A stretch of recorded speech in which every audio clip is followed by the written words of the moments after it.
Mineiro está entre as vítimas que morreu no ataque aos fiéis à Catedral em Campinas, no interior de São Paulo.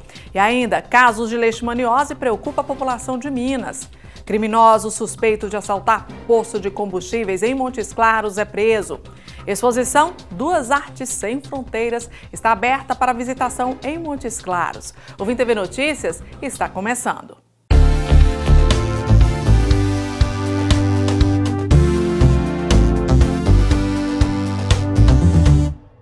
Olá, a gente começa essa edição retomando o caso que chocou o Brasil nesta terça-feira. Euler Fernando Grandolfo, de 49 anos, matou 4 pessoas e deixou 4 feridas durante uma missa na Catedral Metropolitana em Campinas, interior de São Paulo. O suspeito atirou várias vezes contra os fiéis durante a celebração e cometeu suicídio em seguida. De acordo com a Polícia Civil, o homem estava com 2 armas, uma pistola e um revólver, e atirou pelo menos 20 vezes dentro da igreja. A PC divulgou também que ele não tinha antecedentes criminais e morava em um condomínio de Valinhos com o pai. A informação é de que o atirador chegou a fazer tratamento contra a depressão e tinha um perfil estranho. Uma das vítimas deste atentado é o norte-mineiro Eupídio Alves Coutinho, de 67 anos. A esposa dele, Zilda Alves Coutinho, também foi atingida dentro da igreja, mas não corre risco de morte. Eupídio nasceu em Biracatu, em uma família de 8 irmãos, dentre eles o ex-prefeito e atual secretário de Finanças de Biracatu, Orivaldo Alves de Oliveira. Ele também é tio do atual prefeito, Arli Soares. Há cerca de 12 anos, ele se aposentou e comprou uma chácara em Campinas. A última visita que o aposentado fez à cidade natal foi no mês de agosto e retornaria ainda este mês. Familiares de Eupídio seguiram para São Paulo para participarem do velório. O sepultamento foi realizado hoje às 16h no cemitério municipal de Montemor, em São Paulo. Além da esposa, ele deixa um filho. E 2 jovens de 18 e 22 anos foram presos nesta quarta-feira suspeitos de roubar um malote de um poço de combustíveis com R$135 mil em Montes Claros. Segundo a Polícia Militar, os 2 foram encontrados no bairro Major Prats após levantamentos das polícias militar e civil. O crime foi na última segunda-feira. O funcionário do poço foi rendido no centro quando seguia para o banco. O rapaz de 22 anos foi preso em casa. O rapaz tentou fugir e jogou uma pistola de uso restrito das Forças Armadas pela janela. A suspeita de que a arma tenha sido usada durante o crime. O outro suspeito foi encontrado em outra casa, também no mesmo bairro. No imóvel, a polícia apreendeu um carro semelhante que teria sido usado para monitorar o poço de combustíveis e a saída do funcionário com o malote. Ainda de acordo com a polícia, nenhuma quantia em dinheiro foi recuperada e outras 4 pessoas que têm envolvimento com assalto estão sendo procuradas. Os 2 suspeitos foram encaminhados à delegacia, onde foram reconhecidos pela vítima.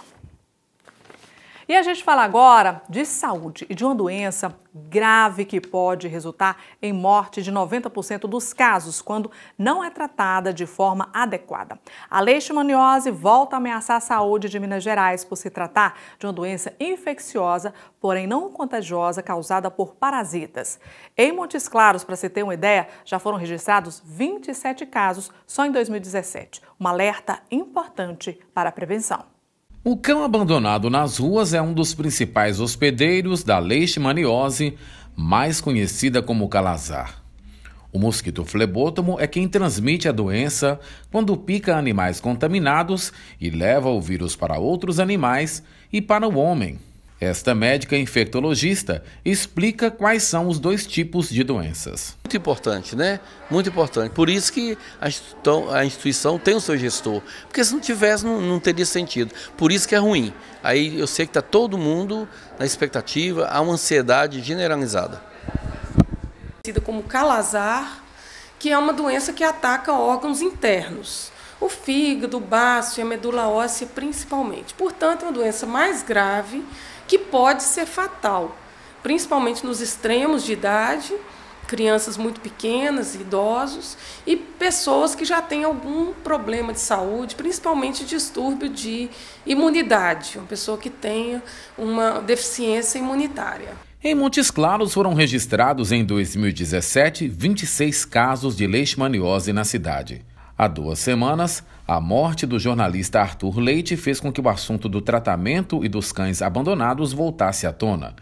Ele adquiriu a leishmaniose visceral e o diagnóstico tardio não ofereceu a possibilidade de cura, já que em 90% dos casos resulta em morte quando não descoberta a tempo. Segundo a médica sanitarista do Centro de Controle de Zoonoses, em Montes Claros está sendo feito um trabalho de combate ao calazar, especialmente na região norte da cidade. Atualmente nós temos 2 áreas consideradas de maior risco. A região do Grande Independência e a região do Grande Santos Reis.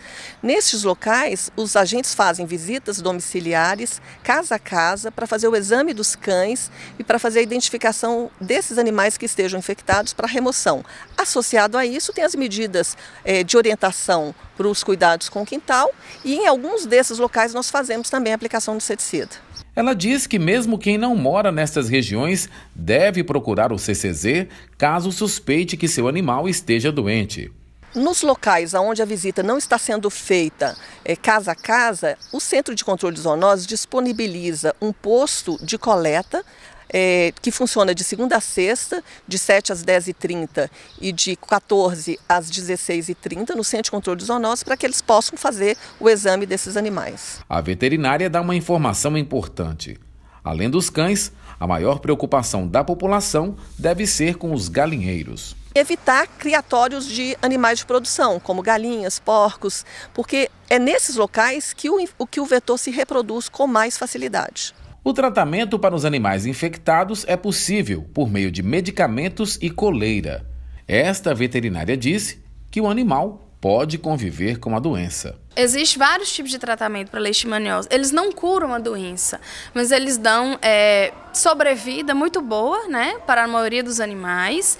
Eles diminuem a chance de transmissão humana e de transmissão para outros animais também. Existem animais que vivem muitos anos e vivem bem, né, com a doença, com tratamento contínuo o resto da vida, mas vivem bem. Mas a médica Cláudia Biscotto faz uma afirmação diferente.